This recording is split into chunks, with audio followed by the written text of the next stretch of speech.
My confidence is in need of boosting. There was a question on a recent tipping point on ITV. The question was, who's the long-standing editor of Private Eye? And the contestant said, Ian Himmler.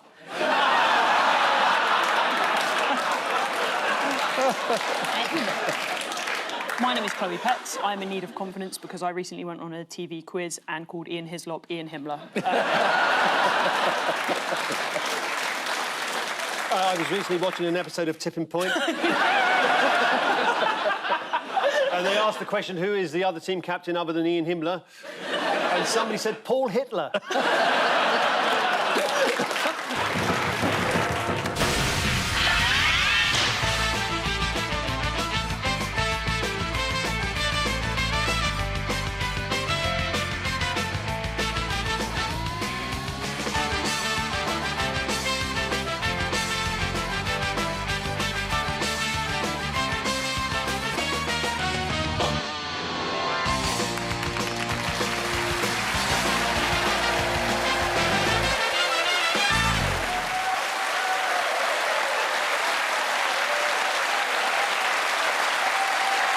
Good evening. Welcome to Have I Got News For You? I'm Martin Clunes. In the news this week, in Essex, a traumatised customer decides to express himself creatively to deal with his experiences of the Virgin Media helpline.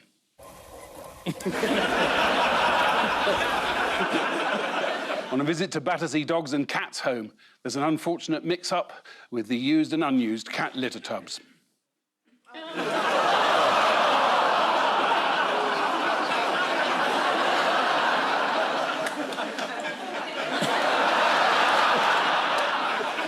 And on a Labour Party away day, Rachel Reeves wins a game of political stars in their eyes with a very good impression of Ed Miliband.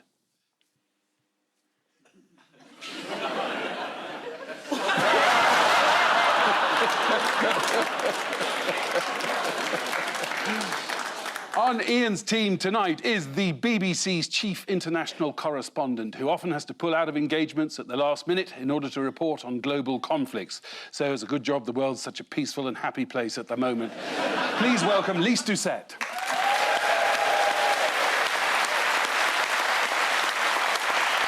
On Paul's team tonight is a comedian and Crystal Palace season ticket holder who says she likes letting out her anger at football matches, being part of a crowd of furious men shouting abuse at the players, so pretty much the same reason Ian goes to Millwall. Please welcome Chloe Petts.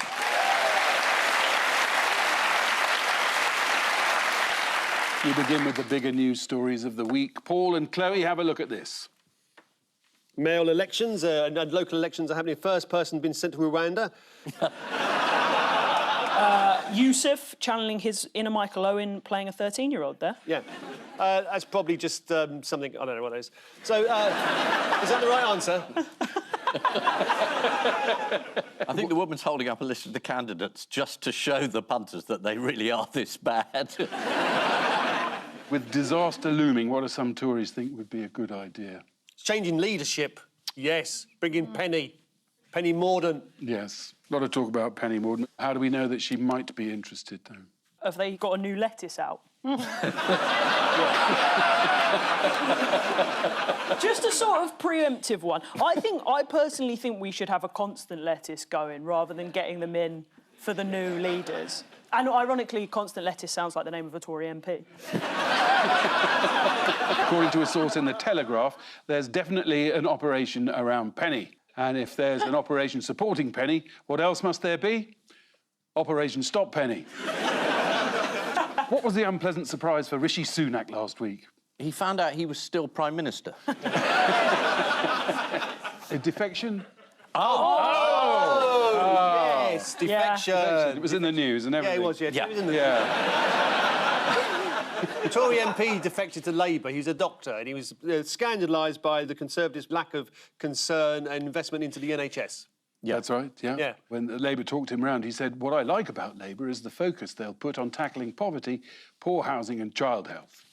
Yep, he fell for it. I love the idea that he said, this government just really hasn't tackled any of these issues, and we thought, you've been in it. Rishi Sunak's not giving up. He's got his crack social media team to work. Do you know what they've been doing? They put out a video to explain the national insurance bonus to us all. We're all going to get 900 quid. Yeah, so they put out a video. We got have a look. Oh, we got it, yeah. Oh, Oh, yeah. boy, yeah.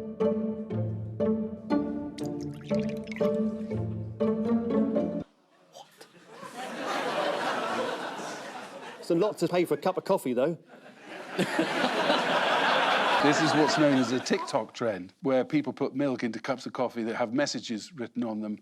No wonder the Russians hate us.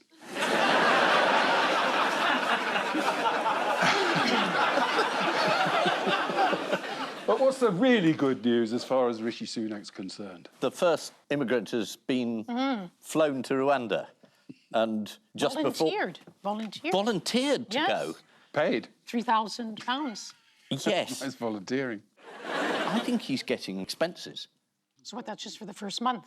Yeah, and then he has to do Airbnb. I can just see a wave of 18-year-olds pretending to be failed asylum seekers. So they get paid £3,000 to go on a gap year to Rwanda. I would have taken a Jaeger bomb to go on a gap year to Rwanda. Everyone's meant to be very, very excited because we've got one person to go to Rwanda. Have you ever been to Rwanda, Lise? I haven't, but it's actually a very beautiful country. Is it? Yeah. Is it safe? Well, Britain has decided it's safe, so I guess it must be. That's why they didn't send you. Well, Do you turn up at countries and people in the airport go, oh, shit, it's these two sets. Incoming. actually, did you see how people in the audience started leaving when I showed up? I haven't been to Rwanda, but I have been to Swindon. And Yes. That £3,000 as well. But I just think tell the asylum seekers that they'll be going there, and that's enough of a deterrent. Yes. I mean, the ones who have come in are now going off to Ireland because we've got this porous border, which everyone insisted on. 3,500 have gone across the border. So if I have had £1 for everyone that crossed the border, then I could send someone to Rwanda. It's working. And staying with abroad, what's happening in Scotland?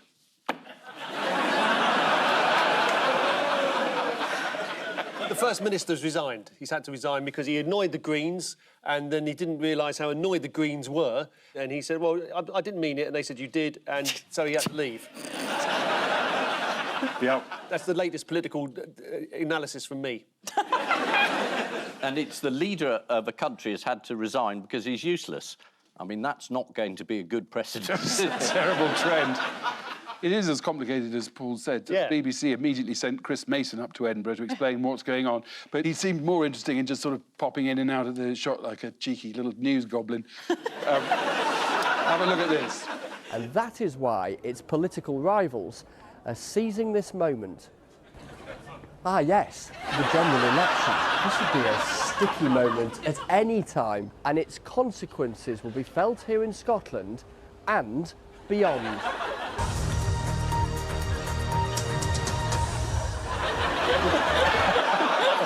And we wish that producer all the best in his next job. So who is going to take over and shepherd the... John Sweeney. Is it Swinney or Sweeney? Swinney. Swinney? Sweeney, There is a John Sweeney. It could be John Swinney. Are we sure? Well, they have to find someone in the SNP who hasn't been arrested. So that really reduces the number of candidates. Yes. It could be Kate Forbes. She hasn't been arrested. No, but she's pulled out of the race. Yes. She pulled out. Yes. Yes, she takes a hardline view on sexuality and is the daughter of missionaries. I think we know what their position is.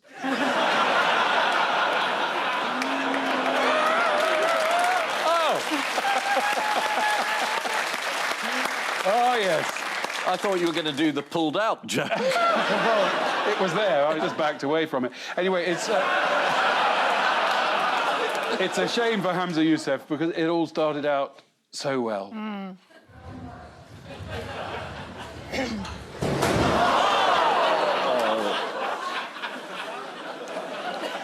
Yeah.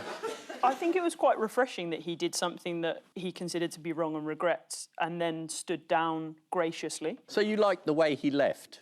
Yeah, I loved the way he left. It was with grace and dignity, and we haven't had that for a long time. And I like the way that he sort of looked over his family and thanked them as he cried. And obviously Johnson wouldn't have been able to do that because there wouldn't have been a room big enough in Westminster. On the subject of grace and dignity, how's Liz Truss's book doing?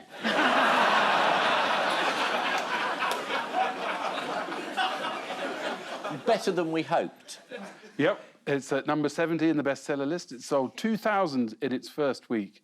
Can you name any of the 69 books ahead of it in the bestseller list? Is it the air fryer book? It is. It's the ultimate air fryer cookbook.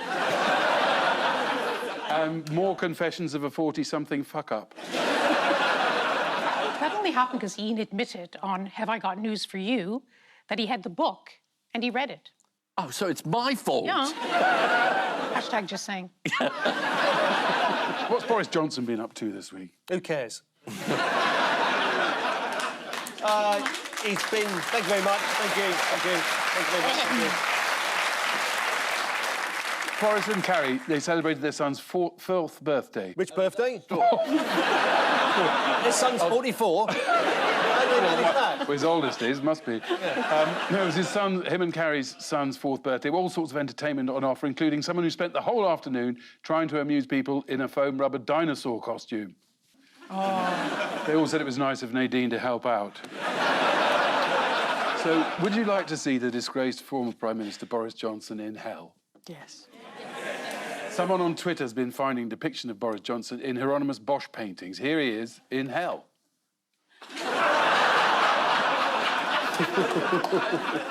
So this has been a busy week in politics. This week was the very first time that the government has relocated a failed asylum seeker to a third country. According to The Telegraph, ministers believe the scheme is legal. Ministers! That's good enough for me.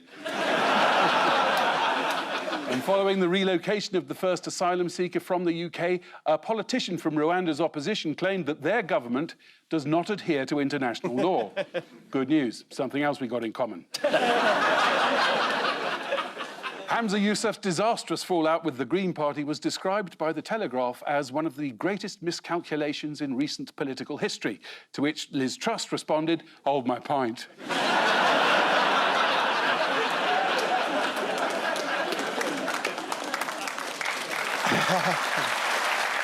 Ian and Lise, take a look at this. That's Columbia University tented encampments. The protests. The revolution will be catered. It's an extraordinary moment in the United States, in student politics. People are talking about comparisons to the Vietnam War, where students became very politicized. But there are also Jewish groups on campus who are worried about their security. So unlike the Vietnam War, there's different points of view. And it's quite astonishing the way it's gone from New York to California, then to Utah, Texas. It's really spreading across the United States. And will soon be coming to a university near you. Yeah, but the weather's not so good, is it? And it's all connected to the Gaza war. Student activists want companies to stop doing business with Israel and want their colleges, many with massive endowments, to stop investing in those companies. The Republicans are absolutely thrilled. Yeah, Because they're all Democrat students protesting against their own president, which sort of makes Trump look logical. They were in the building for over 24 hours, at which point the police were called on. And here's a number of NYPD officers storming the building, quite slowly. Aggressive use of torches.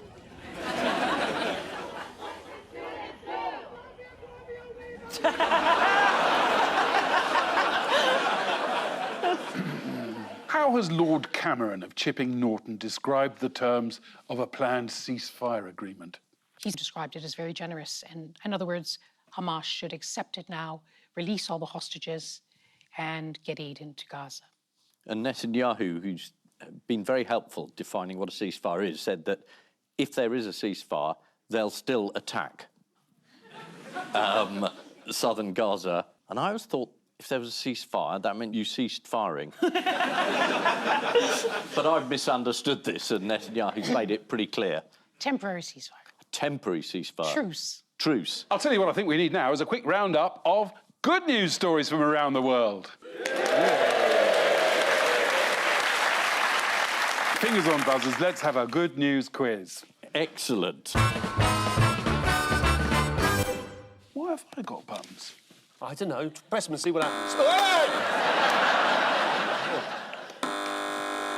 God, this is extraordinary. It's like finding out Horizon had remote access to the post offices.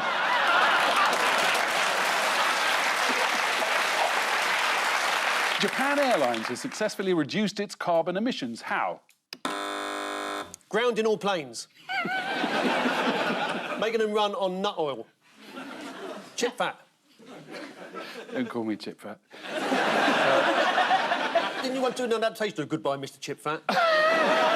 Oh, yeah, it was a long time ago. Long time ago. They're renting clothes to travellers so they don't have to pack any, thus drastically reducing the weight of their luggage. You can rent up to 8 outfits for 2 weeks and then return them. That's good news.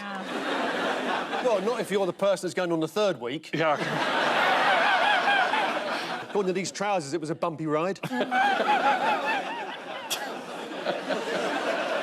You made that bit up yourself. What's the good news linking daffodils and cows? Come on, Ian. Wordsworth. If you hold a daffodil under a cow's chin, does it make butter? That's a buttercup. You git. Yes. There's a chemical extracted from daffodils and then fed to cows that reduces the amount of methane burped out by a staggering 30%. The extract is called Anyway, it's really good news. Yes. And finally, Yes. in the good news quiz, you are no longer allowed to do what with a balloon in Florida? Not that, madam. Tie it to a deck chair.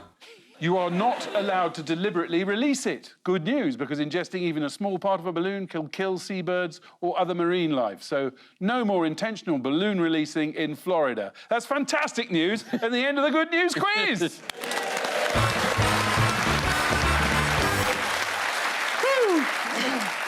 Staying in the United States, what might happen to Donald Trump this week? Well, he's on trial at the moment, isn't he? He keeps falling asleep during the trial. But that's because he's anti-woke.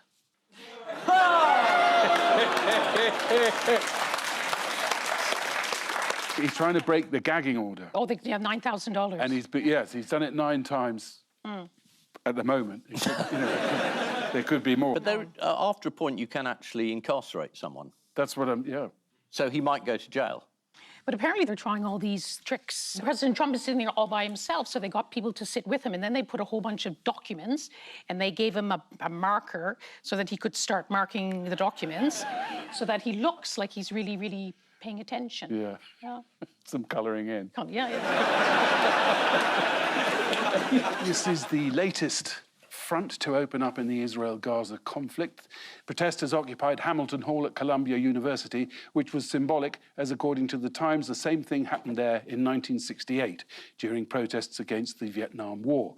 The only difference being that right now, Agent Orange is sat all day in a New York courthouse.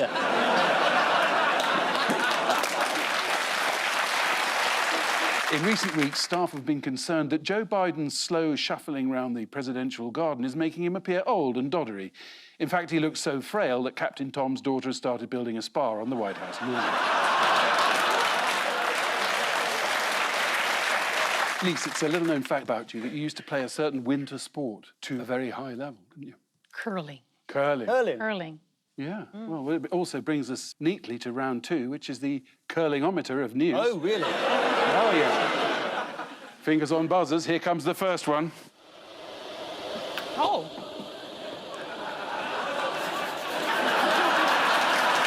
Keep going.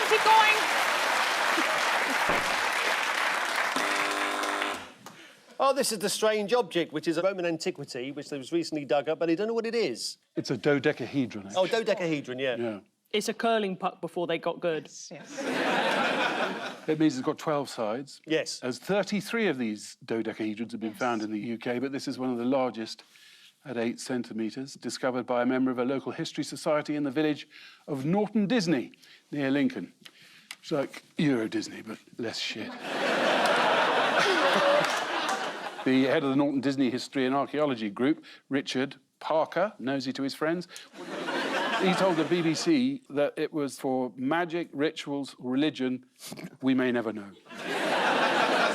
In other ancient news, what was discovered this week that revealed Plato's last words? Oh, it was a scroll in Pompeii. This is the sort of topical news quiz I like. Yeah. And there are a lot of burnt manuscripts, but they've developed a new sort of laser reading technique, and they can tell what's on the scrolls. It's got Plato's last words, in which he's complaining about someone playing the flute. So you think, gosh, I wonder if Plato had something really profound to say before he died, and it was, that girl's useless at the flute. Does anyone recall the singer and actor Adam Faith's poignant last words? Yes. Yes, he said, there's a lot of shit on Channel 5, isn't there?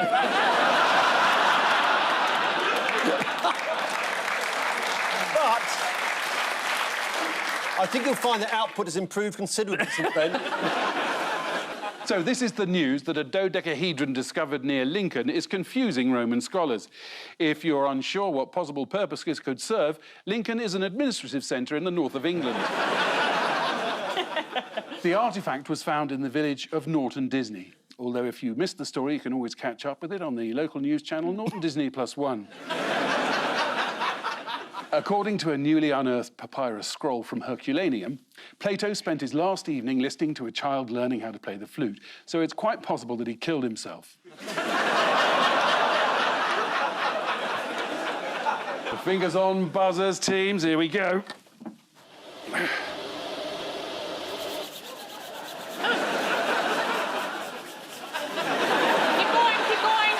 Keep going. Oh, well done. That was a tough one. This is the new stadium in Manchester, the Co-op Live Stadium, as it's usefully labelled on the outside, which has still not managed to open properly. They've sort of had to cancel many shows. They were about to open up, some people started coming in, and a piece of air conditioning fell out of the ceiling onto the floor. And so everybody had to go home. This is 25,000 people capacity, but only 6 people have been let in so far. And they went in to fix the air conditioning. Yes. Yeah. Whose performance became the latest casualty of the arena's technical problems? A boogie with a hoodie? Absolutely, yeah.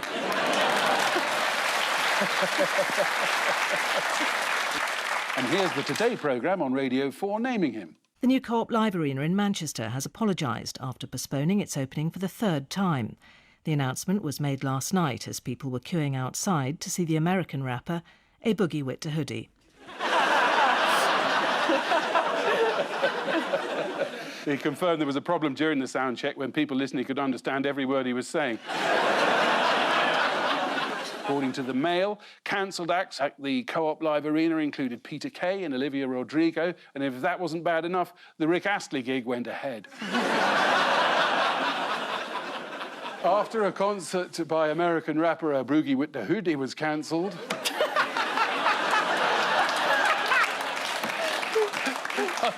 I went a bit Scottish there, didn't I? A Boogie Wit to Hoodie. I think just say it with your normal voice. Yeah. I thought I was. A Boogie Wit to Hoodie. A boogie with a hoodie. Oh, no, it's hard, yeah. Yeah. A boogie with a hoodie. No, da hoodie. After a concert by American rapper A Boogie Wit to Hoodie was cancelled...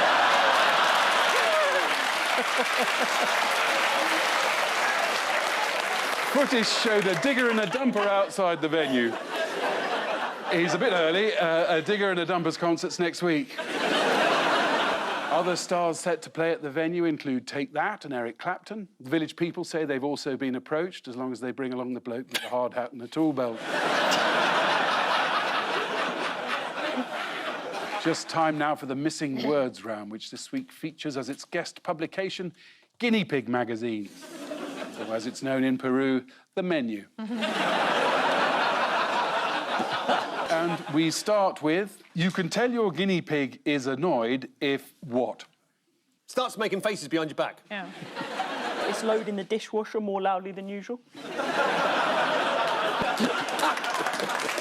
You can tell your guinea pig is annoyed if it launches a flying tackle. Yep. This is from a full-length article in Guinea Pig magazine all about how to keep your favourite fluffy pet feeling relaxed and happy. Now that, Lise, that's proper journalism. Next, Queen Elizabeth I was one of the first people to what? She was one of the first, actually, to do a live television broadcast when she was in Canada. What, Queen Elizabeth I? Oh, sorry. Crown Queen Elizabeth! Queen Elizabeth was one of the first people to own a guinea pig. Yes! Come on. Oh, bravo! Next, what the size of a dolphin found in Essex? 2 half dolphins. False eyelash. It's a catfish. Oh. Let's have a look. Wow. That might just be a little bloke. That's going to make the best Tinder profile picture that anyone's seen. OK, next. You can what with just 2 toilet rolls? You can re-experience the thrill of the Liz Truss government with just 2 toilet rolls. You can create an adventure playground for your guinea pig, an exercise park. I'm close, aren't I? You're very close. Go on, then. You can create a fun toy for your guinea pig. And if it turns out that they were the last 2 toilet rolls, you'll just have to use the guinea pig. Finally, knitting club forced to apologise after what? Launching missile attack on Women's Institute.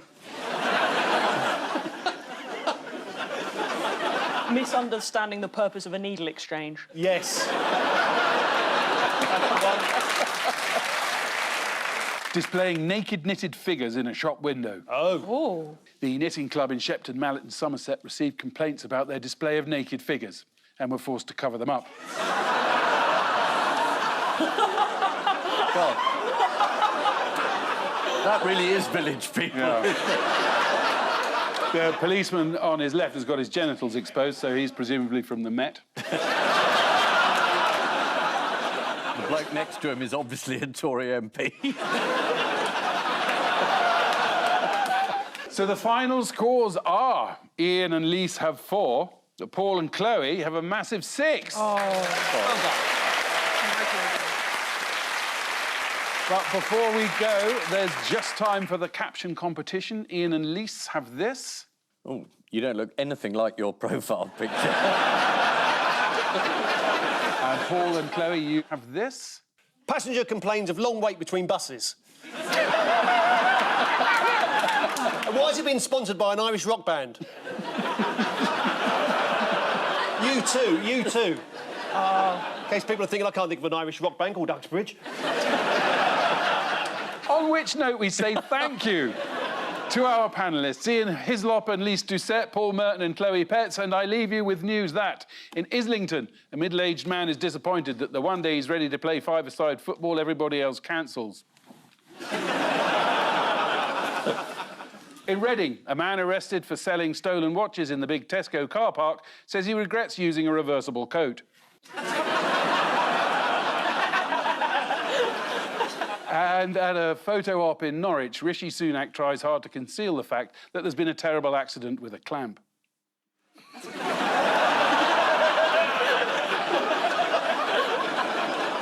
Good night.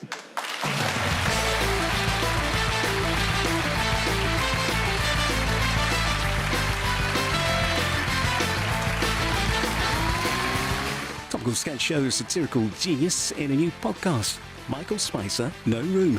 Listen now on BBC Sounds. Will Jonathan bottle it out of the big breakup chat? Some things just can't be avoided in the penultimate episode next.